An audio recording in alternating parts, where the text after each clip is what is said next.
আসসালামু আলাইকুম viewers, welcome back to my channel খাদ্য গল্প।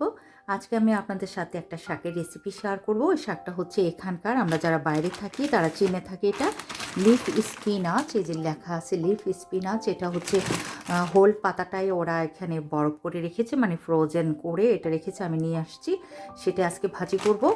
আর এটা অনেকটা, যারা বাংলাদেশে থাকেন, আমাদের বাংলাদেশের যে পালং শাকটা, সেটা আমরা বলে থাকি যে এটা পালং শাকই।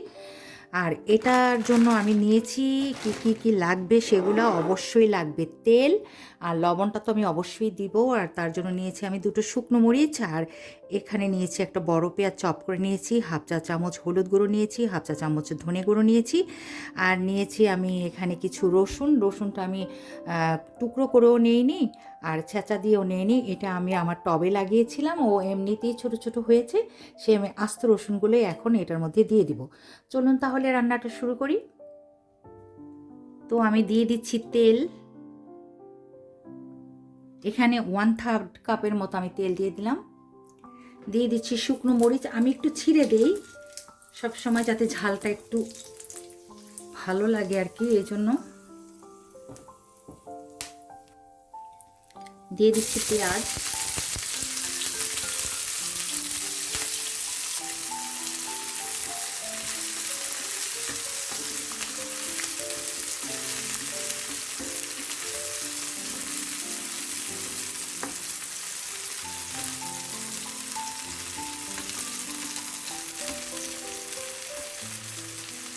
একটু লাইট কালার করে আমি একটু ভেজে নিব।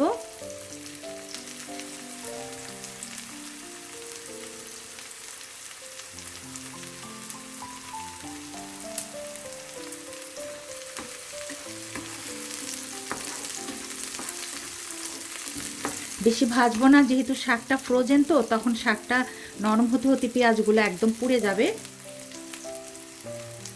তো আমি রসুনগুলো দিয়ে দিচ্ছি।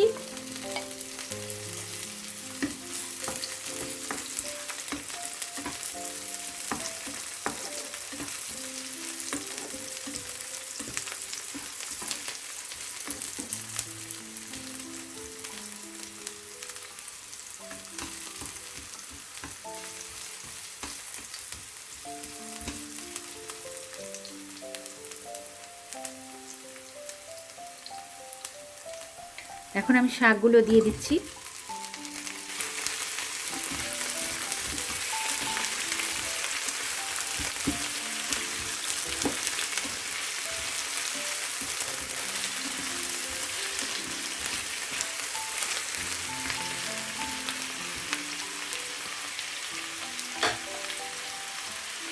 আর যে হলুদ আর ধনে নিয়েছিলাম সেটাও দিয়ে দিলাম।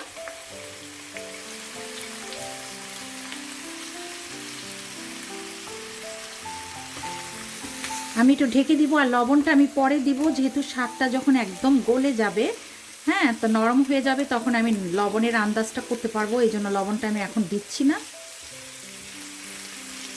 আমি একটু জালটা মিডিয়াম আঁচে রেখে একটু ঢেকে দিব।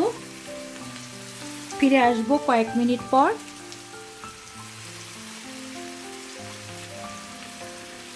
তো আমি ঢেকে দিলাম, ফিরে আসবো কয়েক মিনিট পর।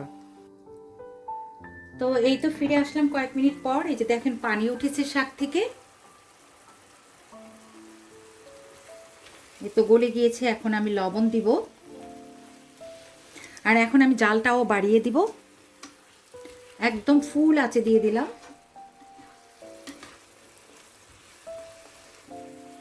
আর ঢাকবো না।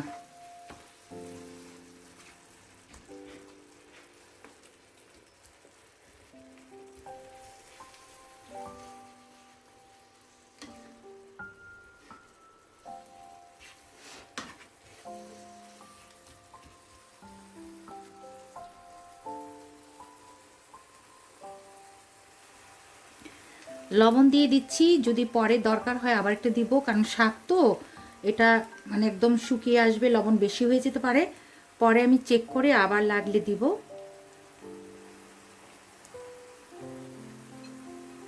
একটু নেড়ে দেই, যেহেতু লবণ দিয়েছি।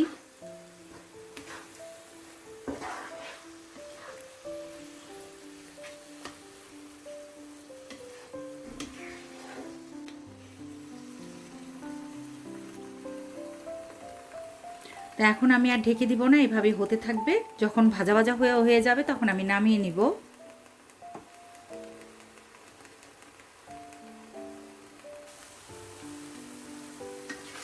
একটু নেড়ে নিচ্ছি আবারও।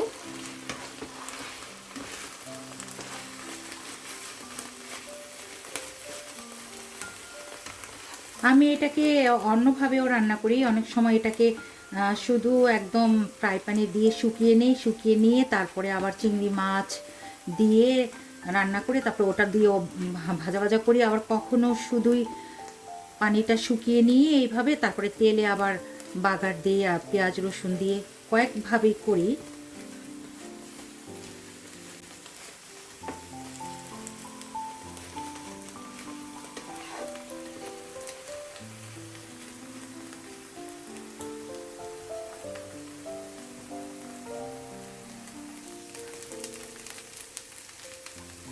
এই তো শাকটা হয়ে গেছে একদম। আর ভাজা ভাজা করবো না, তাহলে তো এটার অস্তিত্বই থাকবে না। যারা হার্টের সমস্যা আছে বা রসুন খেতে চান, তারা রসুনটা ভেজে না খেতে চান, তারা এই সময় কিন্তু কিছু গোটা রসুন, মানে কোষ রসুন বড় বড় কিছু দিয়ে শাক দিয়ে এভাবে ঢেকে দিতে পারেন। ঢেকে দিলে ওটার যে গরমে যতটুকু মানে রসুনের একটা কাঁচা স্মেল আছে না, ওই গন্ধটাও চলে যাবে, কিন্তু একদম সিদ্ধ হয়ে যাবে না। সেটা কিন্তু খুবই ভালো, স্বাস্থ্যের জন্য খুবই ভালো। সেটাও আপনারা করে খেতে পারেন। তো আমি নামিয়ে নিচ্ছি, নামিয়ে নিয়ে আমি ফিরে আসছি। তো তৈরি হয়ে গেল আমার সিম্পল শাকের রেসিপি। স্পিনাচ বলেন আর পালং শাক যেটাই বলেন, খুবই হেলদি একটা খাবার। যদি আপনাদের ভালো লেগে থাকে তাহলে অবশ্যই আমার একটা লাইক দিবেন আর আমার ভিডিওটা শেয়ার করে দিবেন। আবারও চলে আসবো, সেই পর্যন্ত আপনারা অনেক অনেক ভালো থাকবেন। আল্লাহ হাফেজ।